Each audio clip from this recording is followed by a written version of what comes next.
Indonesia telah merdeka selama 77 tahun. Kemerdekaan Indonesia ditandai dengan dibacakannya teks proklamasi. Penyusunan teks proklamasi adalah cerita sejarah yang penting yang tentunya menarik untuk ditelusuri. Dan berikut ini liputannya untuk Anda. Perumusan naskah proklamasi memiliki cerita tersendiri. Semuanya terjadi dalam satu malam saja di rumah Laksamana Muda Tadashi Maeda, seorang perwira tinggi Angkatan Laut Kekaisaran Jepang. Setelah kembali dari Rengas Dengklok pada malam hari, 16 Agustus 1945, Soekarno, Muhammad Hatta, dan Ahmad Subarjo mencari tempat yang aman untuk merumuskan naskah proklamasi. Mereka mencoba sejumlah tempat. Awalnya, Ahmad Subarjo menghubungi Hotel Des Indes yang dulunya terletak di kawasan Harmoni, Jalan Gajah Mada, Jakarta Pusat. Tetapi mereka tidak diizinkan menggunakan hotel ini karena tidak boleh ada kegiatan di atas pukul 23 kala itu. Mereka kemudian mengunjungi rumah Mayor Jenderal Nishimura Otoshi, kepala pemerintahan militer Jepang di Indonesia. Namun mereka kembali ditolak dengan alasan Jepang tidak bisa memberikan kemerdekaan yang sudah dijanjikan berdasarkan kesepakatan dengan pasukan sekutu. Akhirnya mereka memutuskan untuk menggunakan rumah Laksamana Maeda atas izin Maeda.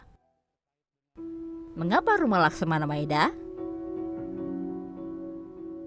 Karena kalau kita lihat di dokumentasi pribadi, dia memakai beskap, memakai pakaian tradisional Jawa, dan kedudukan pada waktu foto dengan stafnya itu mereka duduk sejajar, berdiri sama tinggi. Jadi kelihatannya dia dengan pribumi, dengan penduduk Indonesia itu juga sangat dekat, dan mungkin dengan melihat perjuangan kemerdekaan bangsa Indonesia, kelihatannya di dalam hatinya itu lebih condong untuk pro dengan istilahnya kemerdekaan yang dijanjikan oleh pemerintah Jepang pada waktu itu.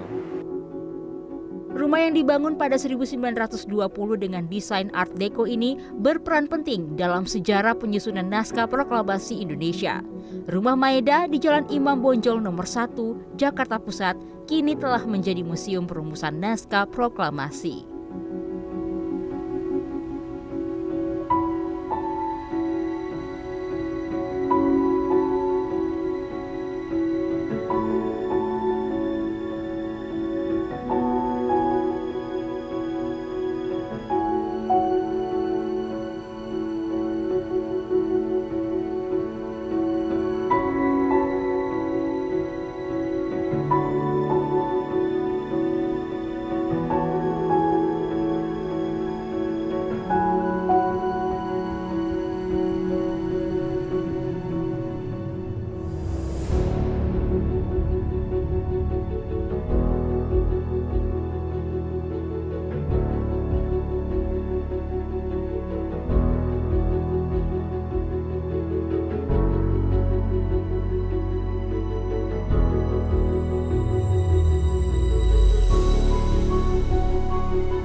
Pada saat naskah proklamasi diketik, Sayuti Malik mengubah 3 kata. Pertama, kata tempo menjadi tempo. Kedua, kata wakil-wakil bangsa Indonesia menjadi atas nama bangsa Indonesia. Ketiga, penulisan hari, bulan, dan tahun. Naskah proklamasi baik asli maupun hasil ketikannya menggunakan tahun 05 yang merupakan singkatan dari tahun Jimmu Jepang 2605 yang pada kalender Masehi sama dengan tahun 1945.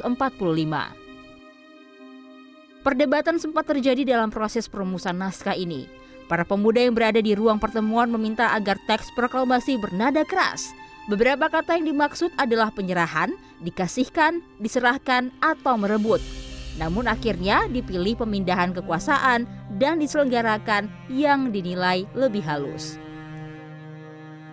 Sempat juga menjadi pertanyaan siapa yang seharusnya menandatangani naskah proklamasi tersebut.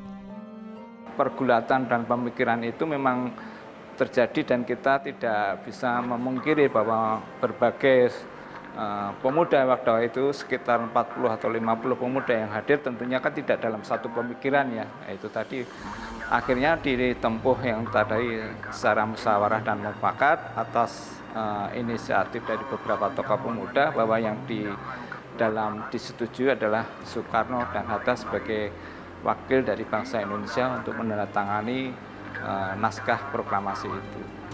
Teks proklamasi ini menjadi simbol puncak perjuangan Indonesia dalam melawan penjajahan selama kurang lebih 350 tahun.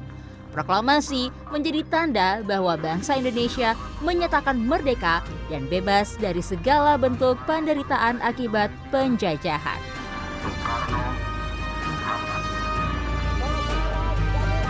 Kita Miningrum, Wahyu Ramadan, Jakarta.